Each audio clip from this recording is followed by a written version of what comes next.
এমপির একটা পদমর্যাদা আছে, সেদিকে আর যাচ্ছি না।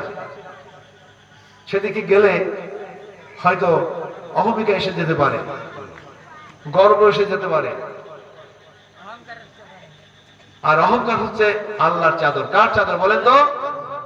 আল্লাহর চাদর। যদি কোনো ব্যক্তি অহংকার করে, নাউজুবিল্লাহ, সেজন্য আল্লাহর চাদর ধরে টান দিল, বলেন নাউজুবিল্লাহ। সুতরাং অহংকার করা যাবে? যাবে না। আমি আপনাদের আব্দুল আলীম, আগেও যেভাবে ছিলাম এখনো তেমনই আছি, ভবিষ্যতে তেমনই থাকতে চাই। আমি আপনাদের ভাই, আমি আপনাদের খাদেম, এবং আপনাদের খেদমত করা, আপনাদের খাদেম হিসেবে কাজ করার জন্যই আমার দল আমাকে আপনাদের জন্য উৎসর্গ করেছে। বুঝতে পারছেন? এই কারণে বলে আব্দুল আলীম হচ্ছে জনতার এমপি। কিসের এমপি বলেন তো? আব্দুল আলীম জনতার এমপি। হ্যাঁ, দল তাকে নমিনেশন দিয়েছে যে সে যদি এমপি হতে পারে তাহলে জনতার জন্য কাজ করবে, তাই না? তবে দলে তো আমাকে জনতার জন্য পাঠিয়েছে কাজ করার জন্য, তাই না? সুতরাং এমপি নির্বাচিত হয়ে যাওয়ার পরে আমি এখন সকলের এমপি। আমি, আমাকে যারা ভোট দিয়েছে আমি তাদেরও এমপি। আমি যাদের ভোট নিতে পারিনি আমি তাদেরও এমপি। কেউ আমাকে ভোট দেয়নি এটা আমি বলবো না, আমি বলবো আমি যাদের ভোট নিতে পারিনি এটা আমার ব্যর্থতা, তাই না? এটা আমার ব্যর্থতা না?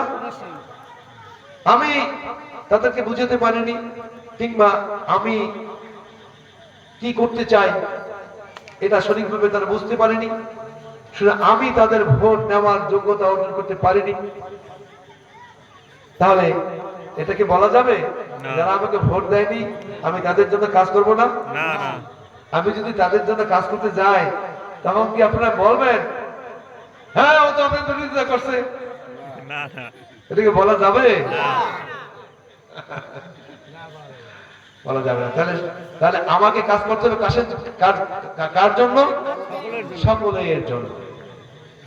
যারা আমাকে ভোট দেয়নি তাদের কি এমপি আছে? এমপি নাই। তাদের তো এমপি নাই, এমপি তো একজন, তাই না?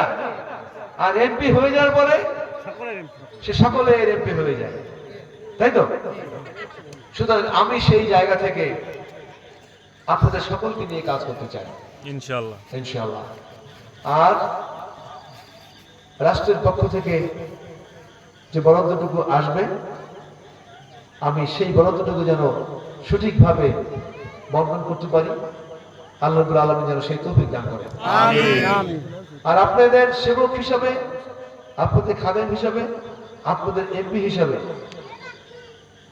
যে বিশাল দায়িত্ব আপনারা আমার কাঁধে দিয়েছেন, আল্লাহ রাব্বুল আলামিন সেই বোঝা বহন করার তৌফিক যেন দান করেন। আমিন। ইতিমধ্যেই একটি অধিবেশন শেষ হয়েছে। একটা অধিবেশন হয়েছে 25 দিন, তাই না? সেই 25 দিনে আমি 14 দিন কথা বলার সুযোগ পেয়েছি, আলহামদুলিল্লাহ। সেটা 1 মিনিট হলেও বলেছি, এবং আমি হিসাব করে দেখেছি আমাদের প্রধান দাবিগুলো একটি সংসদের প্রথম অধিবেশনই উত্থাপন করার তৌফিক আল্লাহ দিয়েছেন, আলহামদুলিল্লাহ।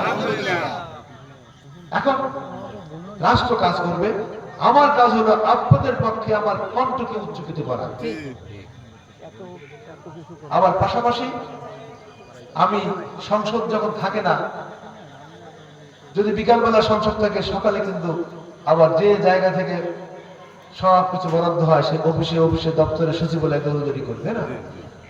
আমি হিসাব করে দেখেছি যে 24 ঘন্টার মধ্যে কম করে হলেও 16 ঘন্টা 17 ঘন্টা আমি নন স্টপ কাজ করে যাচ্ছি। আল্লাহু আকবার। আমি আল্লাহর কাছে সাহায্য চাই, আপনাদের কাছে দোয়া চাই, আল্লাহ যেন সেই শ্রমে বরকত দান করেন। আল্লাহুম্মা আমিন। আমি আমার কথা দীর্ঘায়িত করতে চাচ্ছি না। আমি চাচ্ছি আপনাদের সাহায্য, আপনাদের সহযোগিতা, দোয়া। ভবিষ্যতে মনের মধ্যে যে অন্যায়, অত্যাচার, নির্যাতন, নিষ্পেষণ, মাদক চাঁদাবাজি এর বিরুদ্ধে যদি আমি আপনাদেরকে আহ্বান জানাই, তাহলে কি আমরা কি একসাথে সেই ন্যায়ের পক্ষে অন্যায়ের বিরুদ্ধে রাজপথে কি থাকতে পারবো? ইনশাআল্লাহ। আমি একটু আপনাদের কাছে সেই ওয়াদা চাচ্ছি। হে ভাইজোরা, বীর সন্তানেরা, আমরা যারা সে যুবক বয়স থেকে একসাথে অন্যায়ের বিরুদ্ধে ছিলাম, ভবিষ্যতে অন্যায়ের বিরুদ্ধে ভাইজোরার সন্তানেরা, ভাইজোরার যুবকেরা, ভাইজোরার সর্বস্তরের জনতারা আমরা কি